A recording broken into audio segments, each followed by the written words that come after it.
Hello, everybody, and welcome to the January 2022 edition of the Sapphire Nation Live podcast. I'm your host, Edward Chrysler, known to many of you as SAPPHIRE Ed. I work for Sapphire Technologies as the North American PR representative, and I'm also the company's gaming evangelist. And so we try to get guests for the podcast every month. And this month was really hard because we're just coming off CES. People are traveling and doing a lot of stuff. And with COVID, I thought it'd be easier. I thought more people would be at home.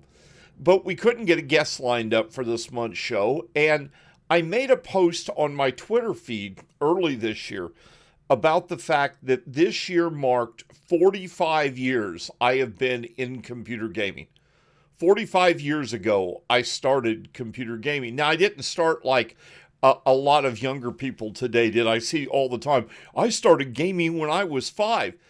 When I started gaming, I wasn't just playing games. I was writing video games, programming video games. It was more than just something I did now and then after school. And so we've got all this time. And when I post this on Twitter, people kind of went nuts. They were talking about a lot more than I thought they would because I've told this story a lot. Real quick, let's do the background real quick so you understand. So 45 years ago, I had the opportunity to go to Southern Illinois University and be introduced to computers via a mainframe system called Plato. Now, Plato was an early precursor, one of the components that eventually grew into the internet. It was out of the University of Illinois. It linked to South Africa, 4 or 5 other countries, and a number of universities around the United States. And of course, when you have something like this, you're going to have video games. You're going to have people that want to try to play video games. And that's where I got my original introduction to computers. Now, shortly after that, I got myself a TRS-80, the original Model 1, and I've been gaming on computers ever since. There's a lot to cover in 45 years of computer gaming. So I thought, let's start first. Let's start where the technology was, when all of this was really getting started, and we'll talk about some of the early games. Then I want to talk about where we're at today and what I think has been good for gaming and what, in my opinion, has been bad for gaming. And I want your comments. Your comments are welcome in the listener questions section in Discord right above here. You can type and I will be reading them and commenting on them or answering them. So back in the period when I started, there were a lot of gaming computers. Now, you couldn't really say PC gaming back then. PC, as we know it today, didn't come along till about the 286. But we had Tandy, with CMP-based games, various iterations of what became known as DOS. We had Tandy Model 4, which was CMP. We had, Atari, Commodore, Timex, Texas Instruments. The 99.4A was an amazing piece of hardware nobody talked about. And I gamed on all of these. I gamed and I tried on all of these. And in the mid-'80s, though, was when PC gaming, what we know today as PC gaming, I think it's really safe to say that's when it started. It started with the 286. That was probably the first real, I'm air quoting here, PC that came about as we know today. Eventually the 386 came out. And for me, that's when the gaming world took off. We didn't back then, until the 386, I had never built a computer. I'd always bought a computer. And some of the big names from back then have all pretty much disappeared. Gateway, Packard Bell, Compaq. Another one, though, there's a brand that I used to love, and this was the brand I bought into that doesn't exist at all today in any form or fashion, Quantex. And so we had these great computers, and we had all this really cool stuff. But in the mid-'80s, 3D graphics weren't that big of a deal. So the technology wasn't as evolved. Intel and IBM made most graphics cards in the mid 80s. There was a company called Matrox that was coming up in the professional market, beginning to make waves. And in the late 80s, another company that you might have heard of called ATI came on the scene and started making waves. So that brings us into the early 80s when we get started with computer gaming. Now, I want to go into one other area of the technology so you can understand kind of what we're dealing with then. At that time, resolutions were much lower than they are today. Monitors were much smaller, 10, 12, 14. If you had a 24 or 27-inch monitor, you had a monster display. It was ridiculous because all monitors back then were CRT, 640 by 480, 800 by 600.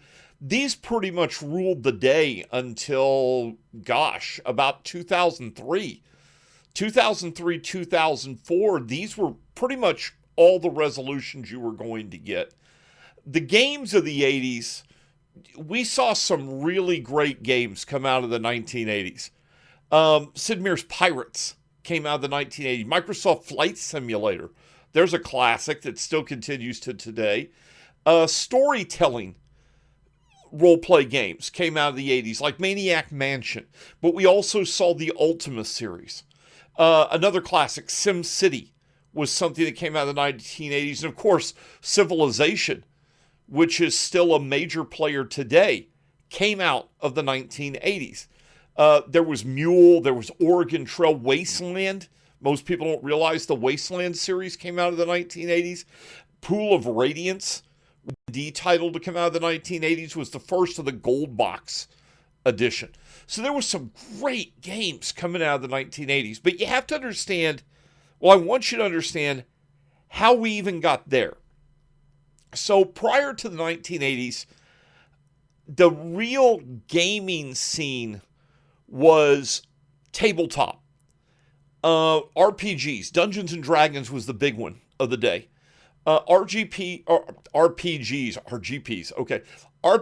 were the big ones. But you also had simulations were big ones. There was a company called Avalon Hill, and they produced some incredible, Panzer Blitz is one that many people know.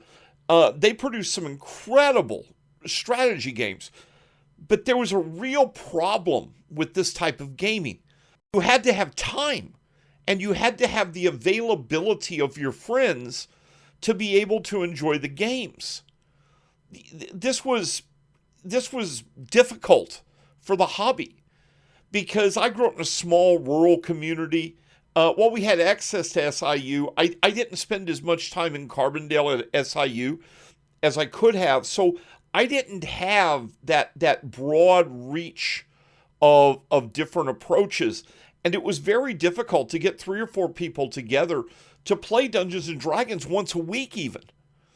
And to be able to get somebody to play a really deep strategy game was even more difficult. It was almost nightmarish. And PC gaming and computer gaming in general opened that up and gave us the possibility of being able to play our games and not have to wait for everybody else to be around. Games like Pool of Radiance and the Ultima series allowed you to enjoy a role-playing style game without having to find friends. Now you didn't game once a week for a few hours. You could game every night. SimCity, Civilization gave us strategy gameplay. Flight Simulator gave us a real simulator. You had these incredible experiences that you could have and enjoy, and you did go out and find that group of people to be able to have that. So this was a wondrous age for a young man who's just really getting into gaming and wanting to do more. So it was just incredible.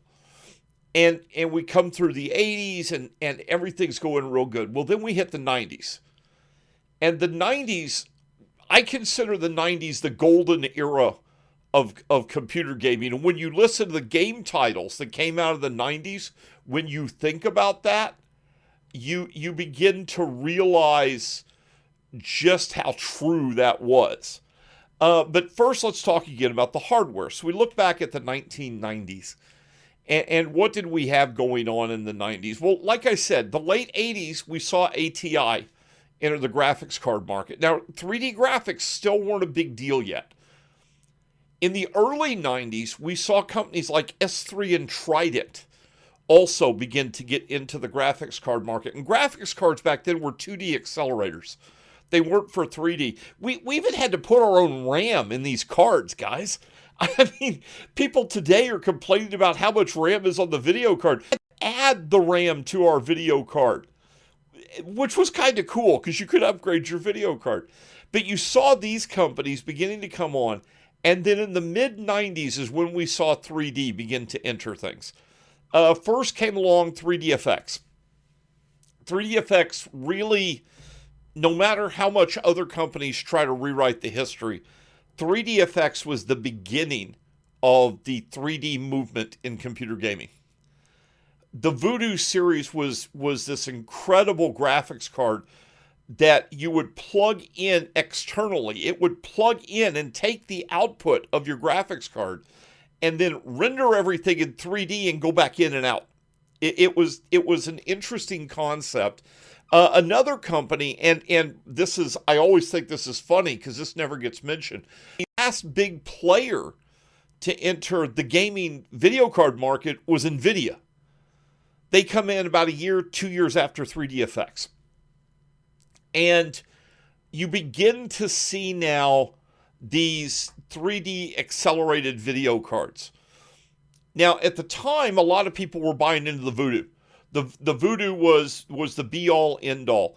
But the Voodoo, in my opinion, even back then, had a major problem. It was proprietary. And what I mean by that was APIs hadn't been fully developed yet for 3D. And Voodoo's were using, 3DFX was using something called Glide. This was their API. And by the way, it worked amazing. Glide was incredible. But Glide would only work on a 3DFX card. And ATI and Matrox and Nvidia began championing something called Direct 3D, D3D. Know where this is going, right?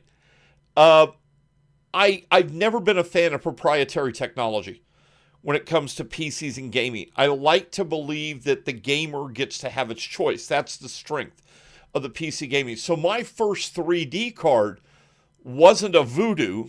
It was a Matrox Mystique, which was, it wasn't as good as some of the other cards, but at that time, when I looked at the other cards in general use, I thought that the Matrox card delivered the better image quality.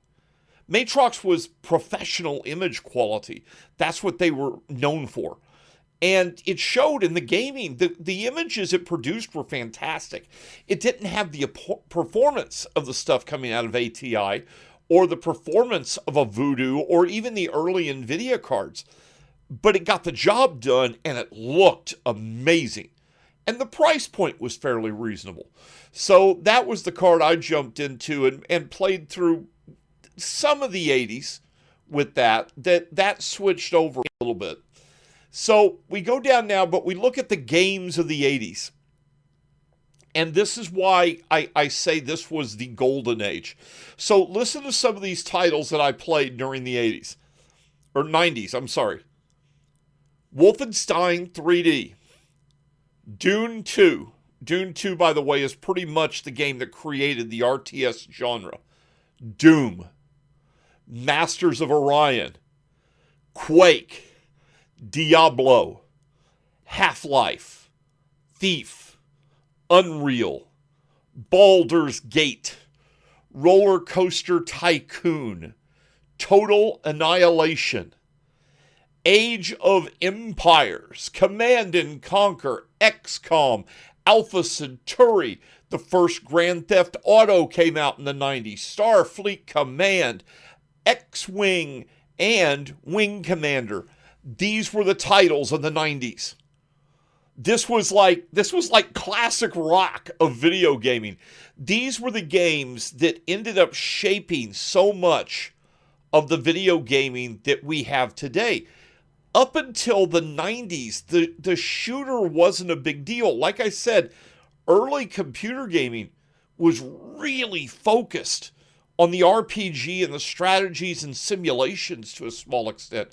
Shooters, though, when you started bringing stuff like Wolfenstein and Quake and Doom and Unreal, you opened up a whole new approach to the shooter gaming. You opened up a whole new way. Yeah, I missed out on the early System Shock, Simi. I didn't play the early System Shock. I'm sorry. It was just an incredible time to be involved with a lot of these games. And if you look at the titles, you'll see what I'm talking about. Now, shooters come on, but you've got Dune 2 is really a strategy game. Masters of Orion is a strategy game. Let me look here. Roller Coaster Tycoon technically was a strategy game. Age of Empires, Command and Conquer, XCOM, Alpha Centauri. These were strategy-based games. The shooters were just really getting started. And it was interesting to watch where they were going because they had no story. There was no story. There was not what we had today. There was a real separation between what a shooter was and what an RPG was. A shooter was about grab a big gun, go and kill everything you can kill. An RPG was about the story. It was about the incredible experiences you could share and the stories you could tell together with the guy that created the game. That was until, because we actually got the game that began to change this, until we got to Half-Life. Half-Life introduced the shooter elements, but brought RPG elements in with it. So you had some of the elements of role play. You had the good story, but you also had the shooting. And that was the beginning of the twist that we see to shooters today. Now, we're seeing it begin to go back. We're seeing a lot of the shooters going backwards where they're kind of throwing out the story. The story is kind of an afterthought. The action and the blowing things up are the big deal. But you'll still see shooters that have a story and a background to them. What's really interesting, though, is the role-playing games changed. And they began to shift more toward the shooter. So instead of these small groups that you would take around through the map and do things with, it became about the individual, and there was a more shooter action-oriented element that began to develop out of the 1990s, going into the 2000s, that changed the way we looked at role-playing games. So we come out of the 90s, 3D is beginning to take off, everything's beginning to coalesce into what we know today as computer gaming. Well, sorta. Consider this now. You have to go to 2006 before 1024 by 768 became the standard for resolution. We talk about the higher resolutions we have today. Resolution change was actually pretty slow in the early days. And in 2007, that only had jumped to 1280 by 1024. In 2008 was when we saw TVs begin to bring 1080p. And with it, the 16 by 9 aspect ratio, which wasn't standard up till now. And it was incredible because we thought this was widescreen. When we look back, 1080p was considered widescreen. 720p was considered widescreen back in those days because 16 by 9 wasn't a standard yet. And it's really neat to look at this. It wasn't even until 2010 that 1440p even became recognized, really. So it's interesting to watch this. Decoy said, I had a 1280 by 1024 in 1999. Guess I didn't know how good I had it. Most people didn't. I had in about 2002, something like that, a 29-inch CRT. And I got it used because I couldn't afford it new. And it took me and two buddies to bring it in the house because it was massive. But at the time, I didn't realize that what I had was ultra high end. And when flat screens came along, oh my God, we all thought it was the greatest thing since sliced bread. Monitors suddenly didn't weigh more than we did. So it was really cool to watch the technology begin to shift and the gaming began to shift. Because remember, out of the 90s, we had these incredible titles come out of the 90s. And then we fast forward to the 2000s, and early 2000 was not nearly as prolific. There weren't as many games that were that caliber that came out of the 2000s. We got The Sims, which I hesitate to say they were that caliber, but okay. We got World of Warcraft, which took the MMO and exploded it. Portal came out of the early 2000s. Bioshock got really serious. It came along in the early 2000s, was going really well. We got Halo.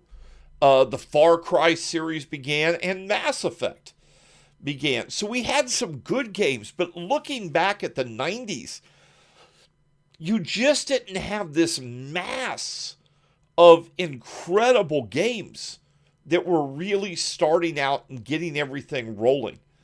Marvy says, my first CRT was around 2000, was 17 inches, 800 by 600. Star Trek Klingon Academy. Oh my God. I'll when I get through this, I'll tell some stories from those days, Marvy, but you're going to love one of the stories that. So that was the early 2000s. Then we come into the 2010s. Now this, when you consider this, in the 2010s, we got Skyrim. We got FTL, which is an incredible indie game if you haven't played it. XCOM returned with Enemy Unknown. Dota 2 came out. Witcher 3 came out in the late 2010s. Dishonored series, Borderlands series, Overwatch. These are games that still today are very playable. These are games, in fact, I still play Skyrim and The Witcher 3. I still play these games today. So we look back over all of this, and there's so much that changed and so much that altered. And one of the questions I get every time I discuss this topic is, the first question is, what is the best change that you have seen when it comes to computer gaming over the years? What is the one big change that you think has done the most to make computer gaming better? And if I have to define that as a one thing, if I have to narrow that into one thing, I think I would have to say it's the concept of sandbox gaming. So often these games were designed to be very short in their playtime. They were designed to be played for 15 hours at the most. And then they were done, and you move to the next game. And the concept of sandbox gaming, the opening of the game world to allow anything to take place. You didn't have to be on rails. You can go anywhere. You can do anything. You can play the game any way you want, especially in RPGs. I think that's an incredible advancement that we have had in the world of computer gaming. The sandbox gaming solution, to me, is just an incredible advancement. Now, with what I like from what's gone forward, I also get the question, what is the one thing that you think is the worst thing about modern gaming compared to older gaming. And I've got two answers. I can't give one. I'm going to give the first answer, which should be obvious. The second one isn't as obvious. So the first answer is the entire concept of pure and early access is, to me, a cancer on the computer gaming world right now.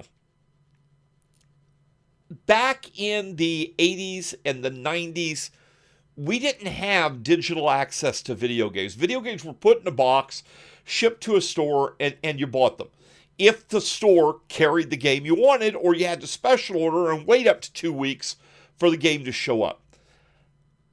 That's a big deal. And so what we would do is we would go into the computer store like 2 weeks before a game was going to release, and they would allow you to put $5 down on a game. You'd pre-order the game. You'd put $5 down on the game, and then they would look at how many pre-orders they had for the game, and they would order a couple more. So if they had 10 pre-orders, they'd order 15 copies of the game. That meant on release day, you were getting a copy of the game because you paid for it in advance. You pre-ordered. You come in, you pay the difference, and you're done. And that made sense because we had limited availability. It was very difficult for us to get the games. But we weren't getting unfinished games. You see, back then, to work with beta testing of a game, companies hired you. Now, it wasn't always a paycheck. It was 90% of the time, it was you were just going to get a free copy of the game when you got done. The first game I did beta testing on was the King Quest series. I did a lot of beta testing of the King Quest series. I did a lot of beta testing in the Total Annihilation games. I was part of the development team and lead beta test team for the Starfleet Command series. And these were not games where we paid them money for the right. The companies would put out a casting call. And remember, we were just starting to get the internet back then. So it wasn't as widely available, but they'd put out a casting call through various locations and say, hey, we've got a new game coming up. We're looking for beta testers. Are you interested? And you would send in a resume. You'd tell them the type of computer you'd have. You'd tell them your experience of the technology, in the genre, in the type of game. You'd tell them all of this, and they would decide who was going to be the beta testers.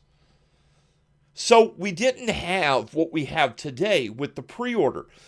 And my problem with the pre-order today is the fact they can't even now, with thousands of beta, get a game that can release without having to have a bug fix an hour after it comes out the door. We can't get a finished game. We get a beta at the end of the day. You're paying these companies for your time and effort. And to be honest, 90% of the people that do it don't give the feedback that's supposed to take place. That's why the games are half done, is because the beta testers don't exist anymore like they used to exist. But these companies take our money. They take $50, $75, $100 in some of these pre-orders. Now, we had the expensive pre-orders back in the day. Known, I'll get to that probably toward the end of the show. And you might be surprised at my response. We had expensive pre-orders back then, but we got something tangible with it. You got like a 9-inch miniature figure to put on your shelf, or you got a manual or a book that was special to the game. You got something that made it worth your while to spend the extra money. You did get some in-game stuff, but that was never what we considered important in those pre-orders, because the in-game stuff, like today, becomes useless an hour after you begin playing. So it was never that big a deal to us. And that to me is one of the worst things that's happened over the years, has been this new pre-order system. So that's the first one. The second one, and the one that I believe is equally as bad for gamers, and it's going to surprise everybody I'm going to say this, It's the move to realistic computer graphics. Okay? Realistic computer graphics may look wonderful, but it's become a crutch for game developers. You used to have to make your game amazing. Your game had to be incredibly fun. It had to have a deep story. It had to have deep gameplay. It had to have something that drove it to get you excited. A good example of this, there was a game I used to love to play back in the DOS days, and it was called Rules of Engagement 2. Rules of Engagement 2 attempted to simulate deep space combat. And it had a real physics model. There was acceleration, deceleration, all this stuff, 3D mapping, all of this stuff existed within this game. The game, by any standard, was ugly. Okay, it was a bunch of interface screens. It's like you were sitting at the command window looking at your console. It was not an attractive game, but the game was so engaging because the gameplay was so deep and rich. The potential for what you could do was so incredible that it pulled you into the game. Look at modern games today. Modern games today they don't have the same depth. There are a few exceptions. I'm not going to say there aren't, but most of them don't have the depth that they used to have. They don't have new and innovative ways to play your games. They keep throwing fancier graphics at us, but they spend all their time on those fancier graphics, and sometimes they spend time on fancier graphics in ways that are meaningless. Let me give you an example of that. The entire Conan MMO. The entire Conan MMO, it's an incredible game world. The game needed some tweaking at launch. It wasn't perfect, but they did a pretty good job at launch.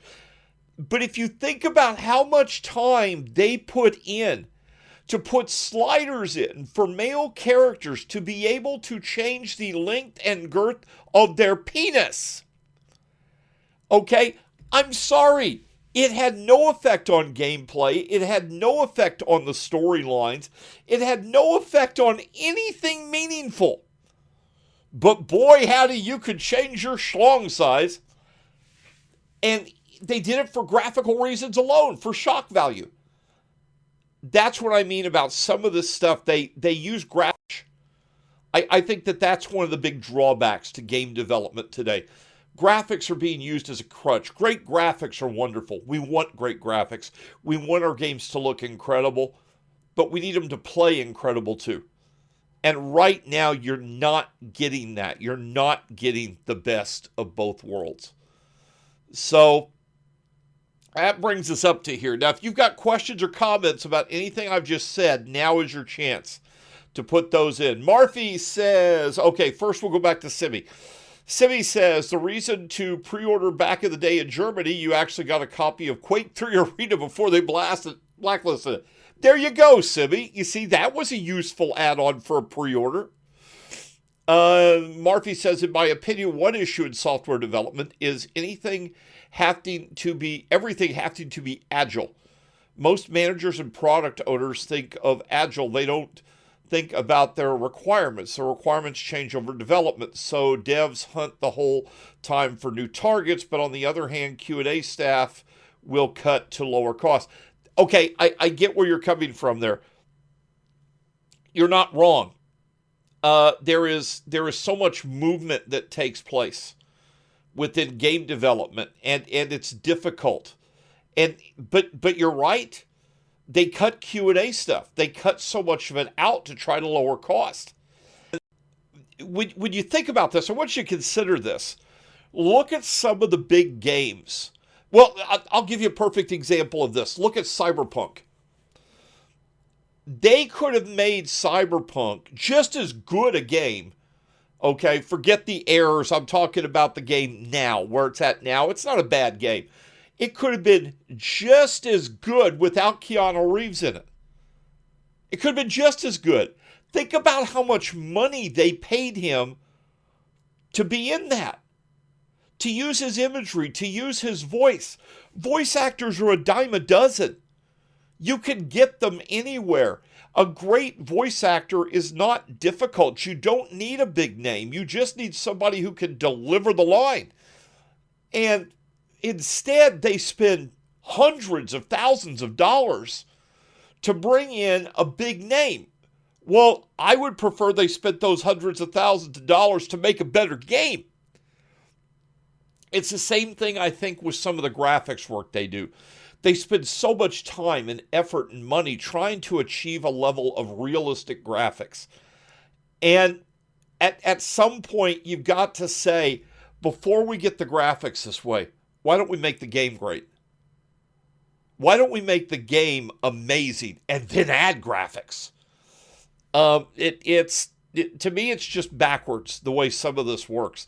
It feels like all too often they make the graphics, they go, oh, this looks really cool, let's make a game.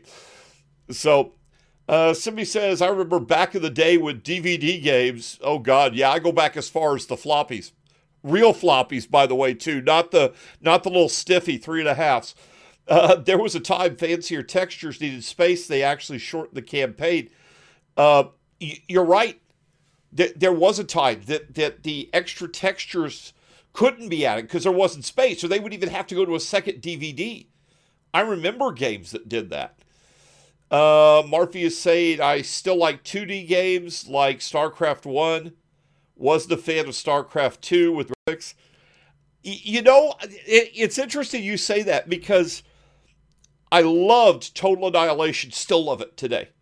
Amazing game. Supreme Commander just doesn't tickle my fancy. I don't enjoy it as much as I enjoy Total Annihilation.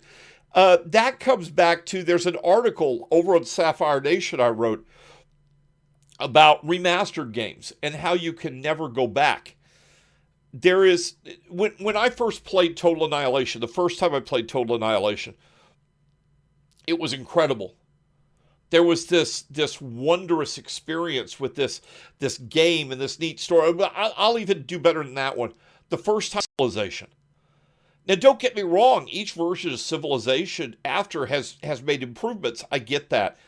But I've never been able to recapture the sense of awe I had the first time I played Civilization. I've never been able to recapture that. It doesn't exist anymore. SimCity. The new SimCity, by every metric, should be a better game. But nothing has captured me the way the original SimCity did. So there comes a point to where you just can't go back. You just can't go back to the same, well, you need to do something new. You need to change things up. And that's what we're seeing a lot in gaming today. A lot of games today are remasters of older games, or they're sequels to existing games. Give me something new. Give me something incredible. And we've got, it feels like we've got away from great games. It's weird. By the way, Ed, you need to look into Outcast and System Shock. Missing links with FPS and RPGs. System Shock 2. I will have to go back and play them. Murphy said, Command & Conquer Remastered in 4K is awesome too. The legacy graphics are agreeable and terrible on it. I get that. I do get that, Murphy. But Command & Conquer Remastered, even though it looks much better than the original game, to me isn't as good as the original game. And that blows your mind when you think about it. It's the same game, but it's not as good. And the reason it's not as good, it's not that the graphics aren't better, it's not that the improvements they made aren't better. It's that when you experience something like that for the first time and it really sets into you, it really gets in, it really inspires you and gets you into the game, recapturing that is all but impossible with the same game. You've got to have a new game to get that. You can't get that same experience again. That's the big takeaway, I think, coming forward over 45 years of gaming. I'm finding I'm finding that each year it feels like the new games aren't as exciting anymore. I'm finding games I enjoy. I'm finding games I love to play. But I'm finding those moments anymore, those wild, crazy moments where you sit around the water cooler for a week after telling the story with your friends. Those moments don't exist anymore. MMOs, I used to love MMOs. They all feel like the same thing now. They all feel like they're cut and paste. It's the same with a lot of RPGs. So I'm waiting to see what Baldur's Gate 3 does. I like what this company did with Divinity Original Sin 2. I'm hoping they can recapture this with Baldur's Gate 3. But we'll see. I'm cautiously optimistic of where this can go from there. All right. Simi, for me, the biggest fall in gaming is the game of service. I love to go to the end. It's like a good book. You can't drag it on and on and on. Yes and no.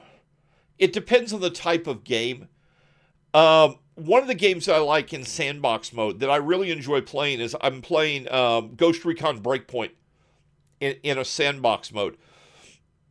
And I can keep playing it. And the reason why is I'm not trying to tell a story. I use it with my buddies, and we go and we take out the enemy, and we have it. It's more about the time I spend with the friends than it is about the game itself. Now, in RPG, I 100% agree. I think there comes a point. I've gone back and I've started to play Skyrim some again. I'm not experiencing the same wonder that I had when I first played Skyrim. I'm probably not going to play it all the way through this time around. But I get what you're saying. There comes a point to where you've played the game. Let's go to the next game.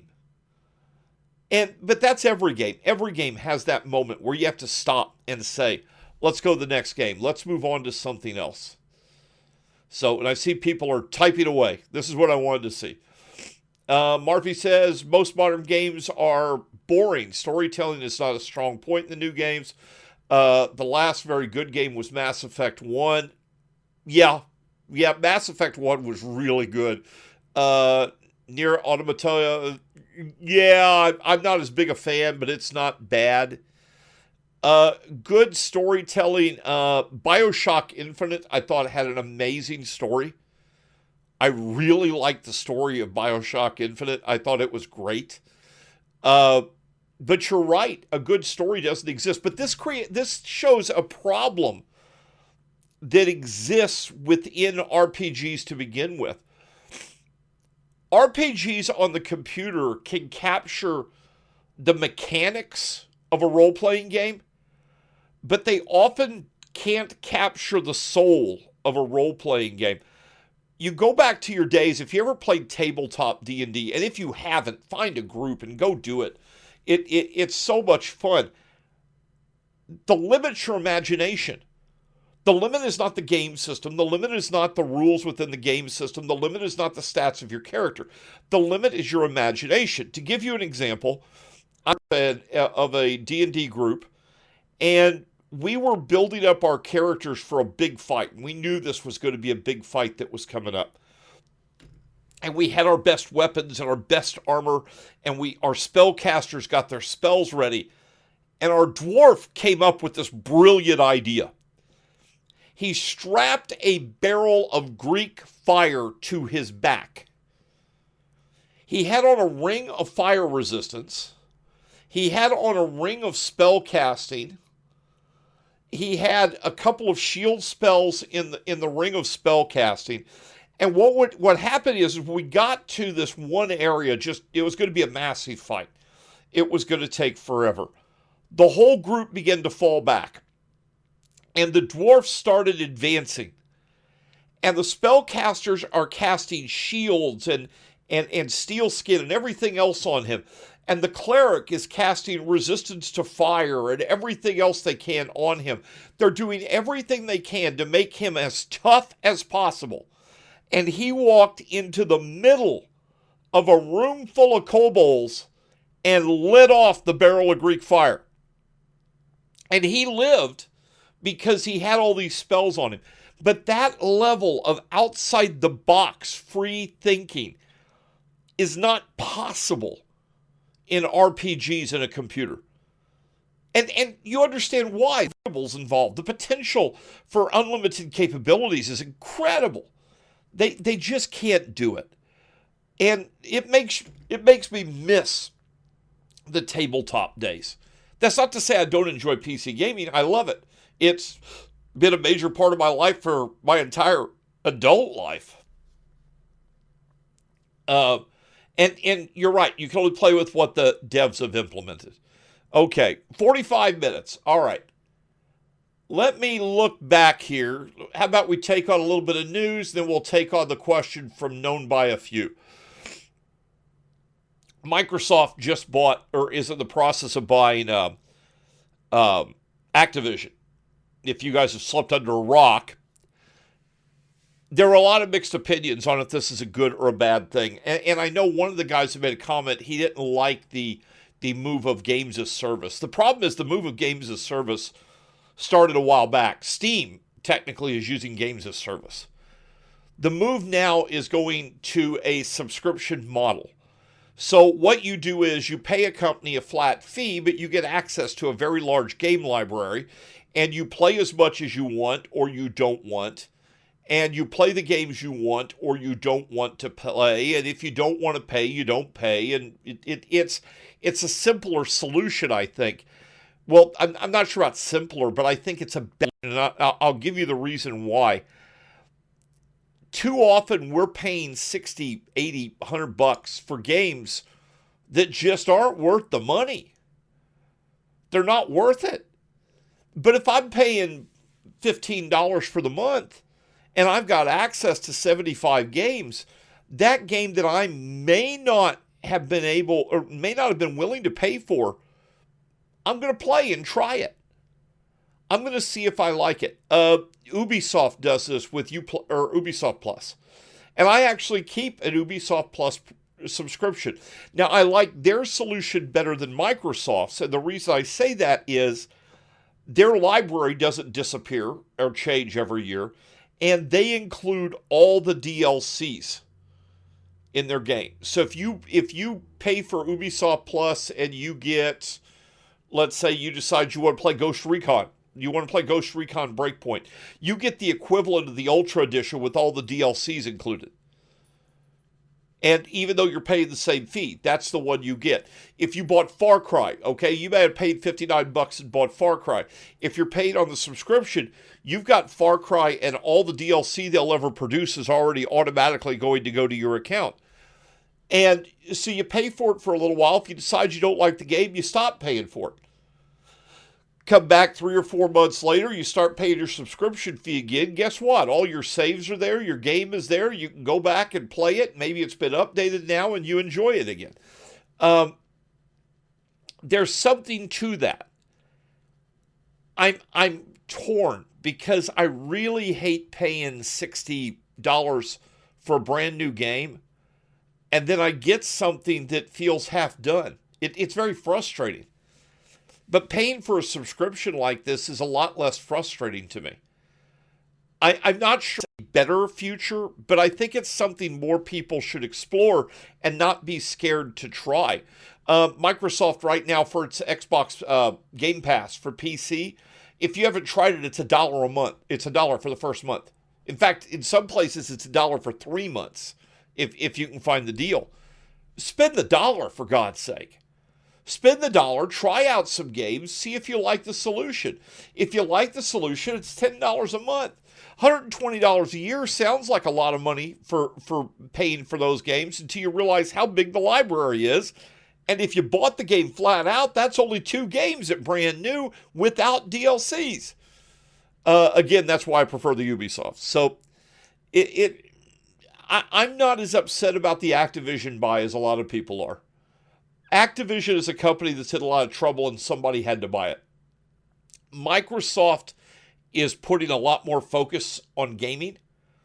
And while they're going to make games for Xbox, their Xbox games are also going to be for PC. Microsoft has finally realized it has to do both at the same time. If Sony had bought them, PC gamers may not see games till 2 to 3 years later. If Facebook had bought them, well, God forbid, what could happen to a PC game if Facebook bought it? It'd all be Farmville. I'm not as upset about this as a lot of people are. I think you need to step back and look at the reality that was going to happen. Activision was going down. Somebody was going to snap them up. Microsoft is the lesser of multiple evils. God, it could have been EA. That would have been awful. All right. Let's see. We got 10 minutes left, so give me a couple more questions, and then we're going to get out of here, though I know I still have one I have to tackle. And since nobody's typing, I guess we'll tackle that one. Okay. So, known by few has asked the question about the giant elephant in the room that I knew somebody was going to ask at some point. What are my thoughts on the failure of the 6500 XT? First, I'm not sure you can define it. A failure would implicate that it was a complete bust in every way, shape, and form. And the sad truth is the card's selling out everywhere. Now, as a gamer, I'm not completely enamored with the 6500 XT. I want something more. It is not a card I personally would buy, but then again, for me, the performance range I want is the 6600 and 6700 cards. That's the performance range I'm looking for. So this wasn't a card I've ever would have considered. There is a really good piece by Brad Chalkus over at PC World, where he talks about how the entire internet has got it wrong with the 6500 XT. He's not the only one. There's a YouTuber. And hold on a second. I'm going to look for this while I'm talking to you guys. The wonders of the internet, you can do so much at the same time. And this guy is Zach's Tech Turf. And I watched the video from this guy, by the way. Both of these guys are saying when you take this card into the context of the environment in which it's been introduced, it's not nearly as bad as it's been made out to be. And they're correct. The problem is nobody's taking it into the context of the environment it's been introduced. Let's step back and take a reality check for a moment. The world we knew 4 or 5 years ago in PC gaming is going to be changed by what's going on in the world over the last few years. It's not going to go back to that. It's never going back to that. It's going to change into something else. Now, does this mean more expensive cards? I don't know.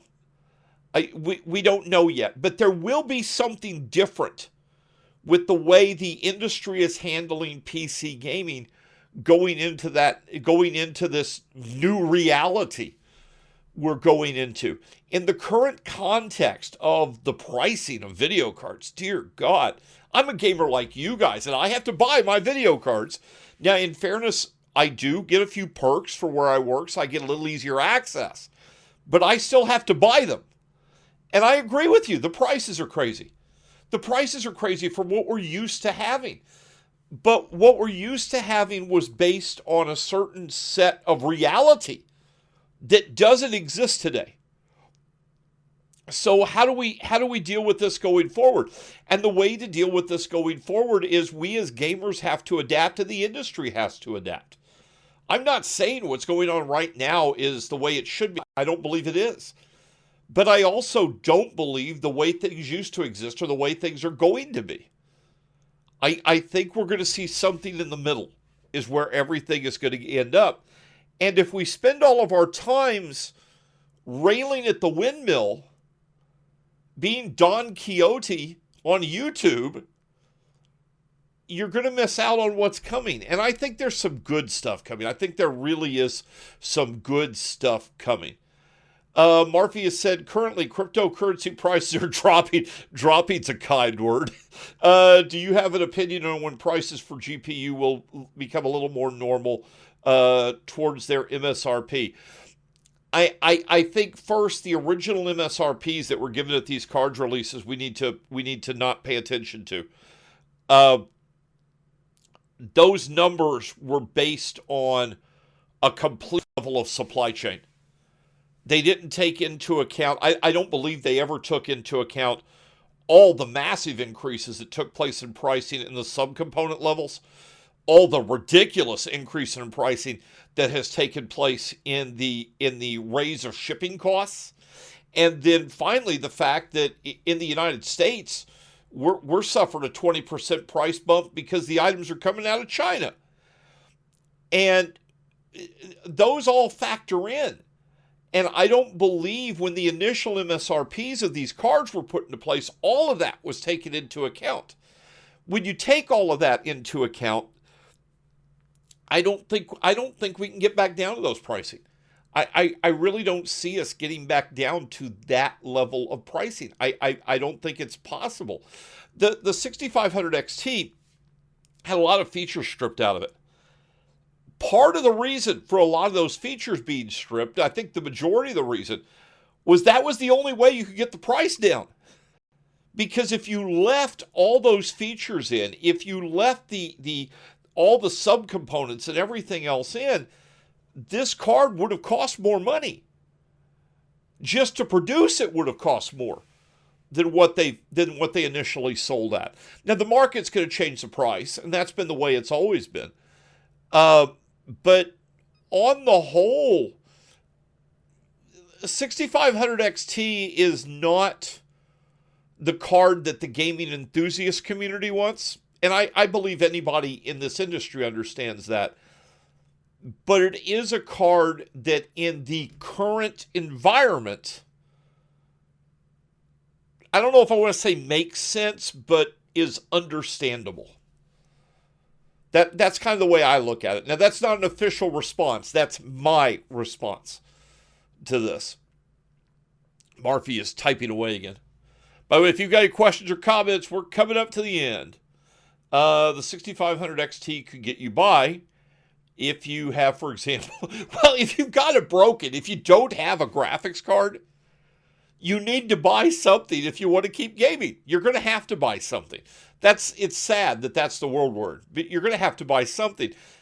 And to get a card of the same or slightly better performance level than a 6500 XT used costs more than a 6500 XT right now. That's the scary part.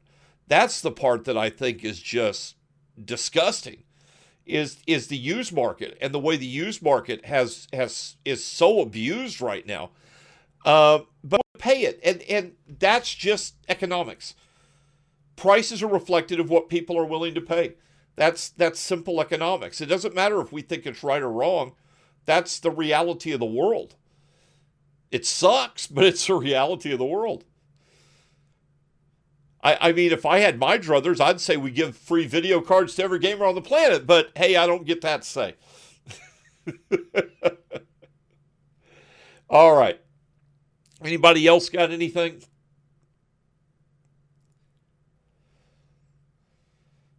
Do you think we need to cut back on PC gaming, causing part of the problems these days as the cards are unusable for a variety of tasks? Because part of the problem these days is that cards are unusable, or are usable for.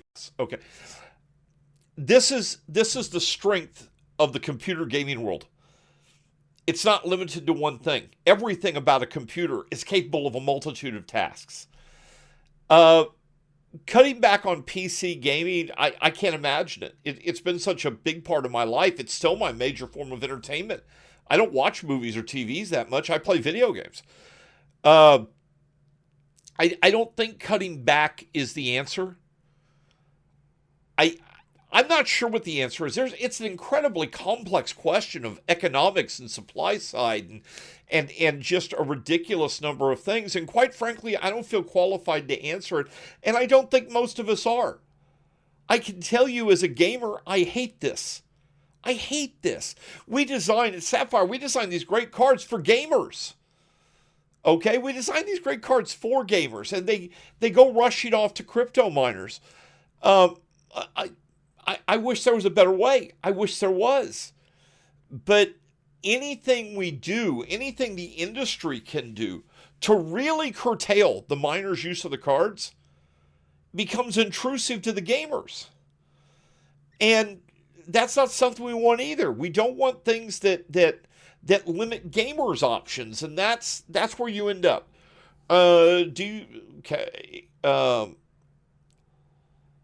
The multitude is also crypto and stuff. No, I understand what you're saying, but that's the nature of the product of the PC.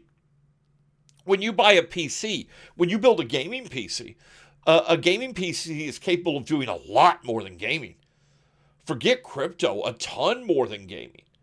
A good gaming rig can do some levels of artificial intelligence work. You name it, a good gaming rig can do it.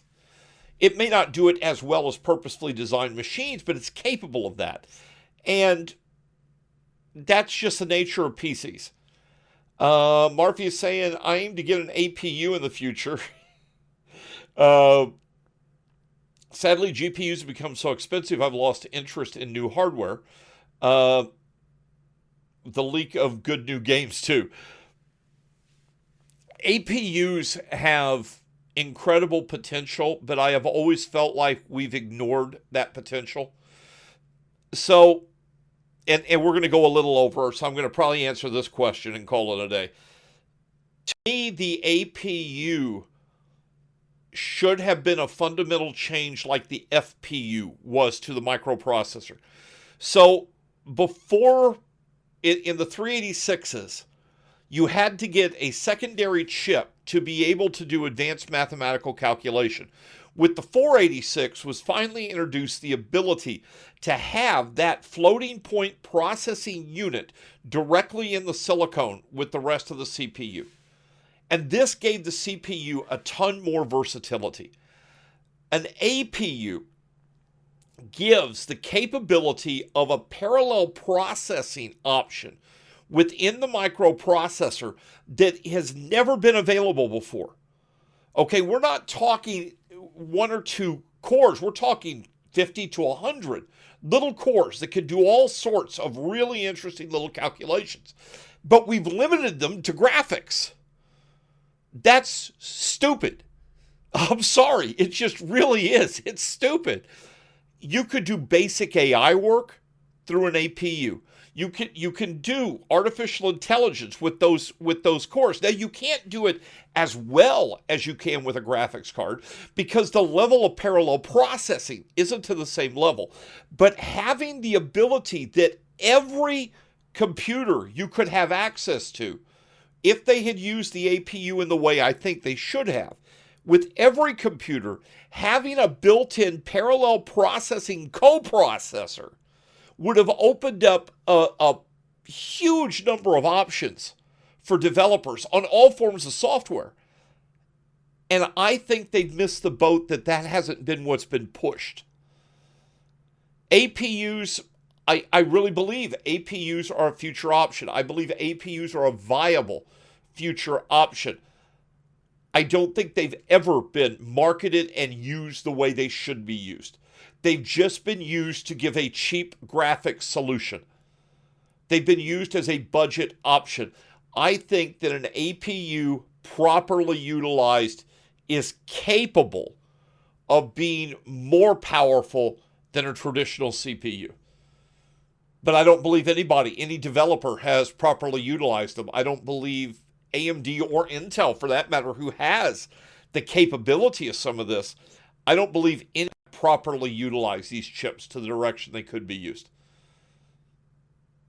But I get where you're coming from. I get where you're coming from. The future of PC gaming, I don't think we're looking at the death of PC gaming. I think it might get a little ill for a while. It might suffer a leg wound. It took a CPU shortage to the knee. I don't think we're seeing the end of PC gaming. I think what we're seeing is a change in the direction of PC gaming. And there is a potential for us to make this a good change. And as you said, the lack of good new games. Maybe now it's time we see games optimized so that people can get more out of their hardware, so that they don't have to buy the ultra high-end hardware to be able to get the experience. Maybe we need to see those optimizations come into play. It's going to be interesting. This year really has the potential to be an interesting year in the PC gaming world, because we're going to see how the market adjusts and how the industry adjusts. I don't think, though, we're going to see the full impact of all of this in the end until probably the end of this year, the first of next year. That's when the impact will be known. And we'll be able to sit down and look at this and say, wow, look what happened here. But that's the way it's always been. In the 80s, we had no idea what was coming in the 90s. In the 90s, no idea what was coming in the 2000s. We don't know what's coming in the next run. That's the exciting thing about the computer gaming world. It has advanced so fast, so far, adapted, changed, moved, reinvented itself over and over again. I think we're going to see it again. I'm excited. I can't wait until I hit 50 years and see what I can look back on then. All right, guys, I am out of here because I'm an old man, as you can tell by the topic of today's thing, and my throat is getting raw. So thank you all for coming out. This will be posted later on our YouTube channel. Simi, thank you for the questions. You guys brought some great questions and some great comments. Thank you all. I hope you guys have a great weekend. Go play some video games, for God's sake. Go have some fun. I will talk to all of you soon. Bye.